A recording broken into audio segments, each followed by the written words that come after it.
G'day, George Louie here on the 30th of March 2026 with the release of a message of hope. Things got so bad here that the state government in Victoria have offered everyone free public transport for the month of April.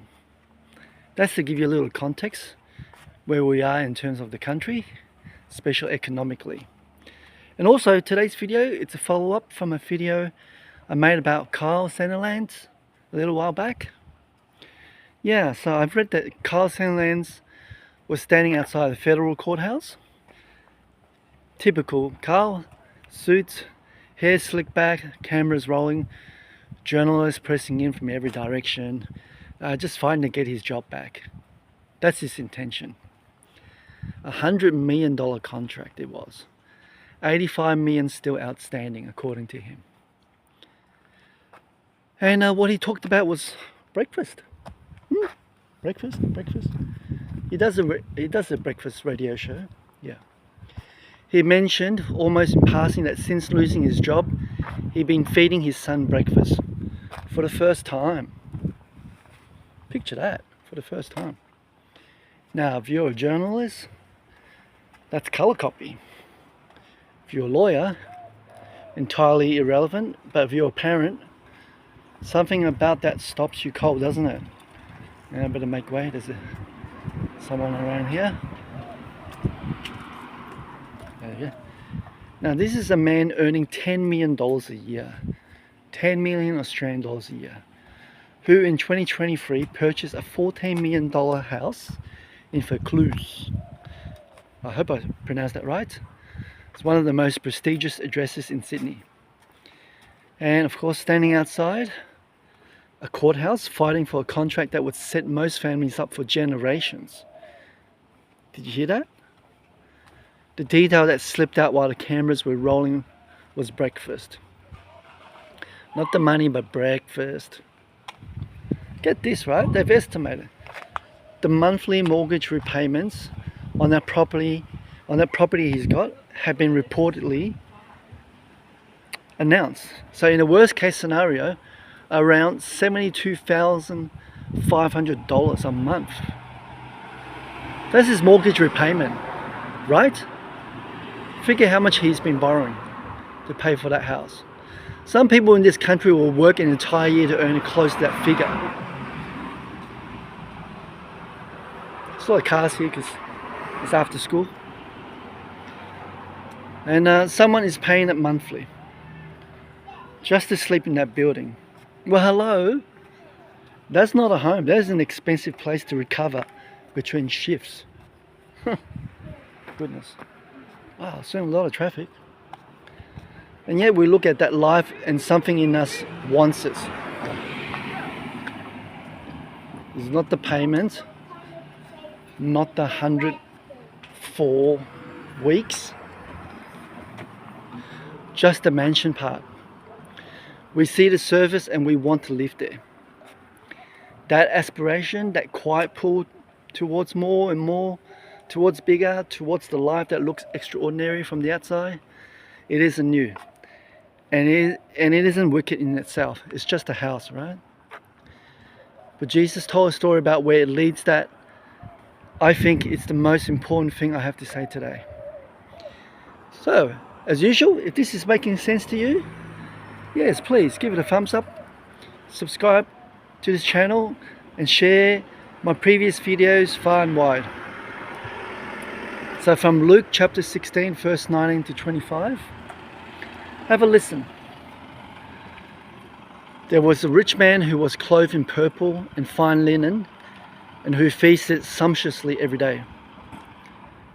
And at his gate was laid a poor man named Lazarus, covered with sores, who desired to be fed with what fell from the rich man's table. Moreover, even the dogs came and licked his sores.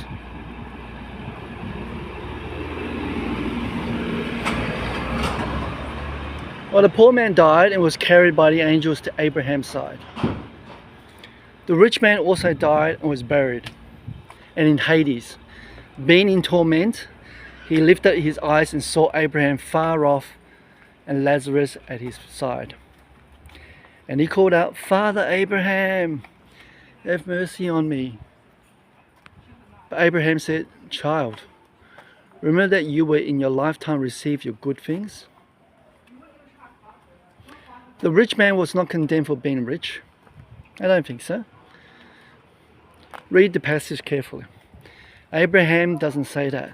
What he was condemned was being completely blind to what was right outside his gate. Every single day, Lazarus at his door, and the rich man walked past him. Not once, but the day after day, without the abundance he accumulated ever prompting him to look up. The feasting was real. The purple and the fine linen was real. He had genuinely received good things, but they were pointed entirely inwards. And when it mattered, he discovered he'd been accumulating the wrong kind of wealth. Oh boy. Don't be like that. Something a bit more personal. When my first child arrived, I was tempted to work weekends. The expenses had gone up, and they always go up, right, when you got an extra one. And picking up extra work on a Saturday felt responsible, prudent even, noble, in the way we dress up our ambitions when we need them to look virtuous. Well, I chose not to. Instead, my wife needed those hours for herself. A few hours each weekend to do her side hustle, to be a person separate from being a mother. She was a very good mum, still is. And I stayed home. It wasn't dramatic, not as some grand sacrifice announced to anyone. It was just the right thing to do with those hours. I have memories from those weekends that I could not put a number on. Specific ones. The kind that come back to you in the middle of an ordinary Tuesday for no reason you can explain. I do not lie awake wishing I'd taken those Saturday shifts. No, I never do. John Lennon, I'm not sure if you know him. He's not a Christian. And it's not someone I hold up as a model for much. But he walked away from the recording in mid-70s, 1970s, and spent 5 years raising his son, Sean. Well, he described it as the most satisfying period of his life. A man who would spend decades writing songs about love, discovering what it felt like to slow down and actually be present for someone who needed him. He died in 1980, not long after returning to music, unfortunately. But guess what? We've got those 5 years. They were the ones he chose. And I think he knew exactly what he was doing, right? He knew he wasn't poor. He could still live on whatever money he was getting, royalties, I'm sure. Now, I don't know what the temptation looks like in your situation. Maybe it's working weekends. Maybe it's the aspiration itself. Telling yourself that if you just earn a little more, get the bigger car, the better suburb, then you have arrived somewhere worth arriving at. Maybe, I don't know. I'm not sure about your situation. But come on, when does that finish? At what income does the anxiety about income finally settle? My friends, what's costing you to afford the life you're building? Remember, the rich man feasted sumptuously every day.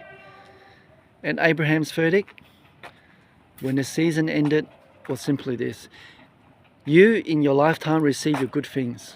Received, past tense, already consumed, already spent.